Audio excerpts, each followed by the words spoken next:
Okay, so quick disclaimer at the start here. Firstly, I have no idea when the game will fully launch, and anything related to that in this video is just pure speculation. And second, this is just my personal take on what I think must be there for when the game officially launches. But let's jump in.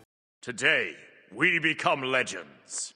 Smite 2's alpha and beta so far have been troubled to say the least. The original alpha launch was an absolute mess, and even the most hardcore Smite 1 fans such as myself could poke a million holes in how the original alpha was handled. From a lack of content, to a rushed out kind of feeling, to a direction that most players weren't happy with. Over time, however, the team have really adapted, and the game is almost unrecognizable from that first alpha weekend in May 2024. The game has had a fair few chances so far to break out of the core audience that keep playing no matter what. The first chance being the launch of 24/7 Alpha in August 2024, which hit around 12k concurrent players on Steam before a sharp drop-off back down to similar numbers that it was pulling in closed access. In short, a failed launch. The next chance the game got was significantly more successful with the launch of free-to-play open beta in January 2025. This time, the game reached just over 21k concurrent peak players on Steam, which is basically on par with the post-COVID average that Smite 1 was pulling from 2020 to 2024, and far above the pre-COVID average from 2015 when data starts through to 2020. In other words, great numbers. However, they weren't sustained. The game has since lost 70% of those players and now sits well below the Smite 1 long-term averages. Way more successful than the 24/7 launch, and we definitely seem to have found a floor around 6 to 7k peak concurrent on Steam, and that hasn't really changed since around May this year, but at best I would call this a moderate failure. And by the way, I'm using Steam numbers here because it's the only platform with readily available player numbers. I would imagine the same trends are occurring on other platforms as well. Also, it's worth mentioning that 6k concurrent Steam players doesn't mean 6k people play the game every day. It sounds obvious, but I genuinely see misinformed people in the comments and forums making this argument. You can generally get a rough estimate of total monthly players by 5xing the peak concurrent daily players, which would put Smite 2 at around 30k total monthly players on Steam. The team have said repeatedly that both consoles combined are larger than the PC player base, so at bare minimum that's around 60 to 70k monthly players. But anyway, that's enough preamble about the game's alpha and beta history. The point I'm making here is that Smite 2's next and potentially final big chance to make a splash will be the full 1.0 launch of the game out of beta. We don't have data that goes far back enough to see if Smite 1 had a substantial bump with its 1.0 launch, but looking at other games such as Baldur's Gate 3 that had an extensive beta into a full launch, it's definitely possible for a long-running beta to go 1.0 and get a big boost of players checking out the game. Obviously, BG3 and Smite 2 aren't directly comparable whatsoever, but this is just an example. So when could we expect the game to go 1.0 and launch out of beta? This is purely speculation and I have no info on this, but personally I would expect January 2027. The team has almost always done big launches in January. Every new Smite season launched in January. Smite 2 was revealed to the public in January 2024 and it went into open beta in January 2025. There are some exceptions to this, most notably Smite 1's launch out of beta happened in April 2014 and the Smite 2 alpha weekend started in May 2024. But generally the team likes to do big reveals and launches in January. So why January 2027? Why not this January coming up in 2026? Well, I simply don't think the game is ready yet, and I don't think it will be ready 3 months from now. The team has repeatedly stated on Titan Talk that they will launch the game only when they think it's ready and worthy of not being called a beta anymore, and I imagine they're aware of what I've stated in this video. This 1.0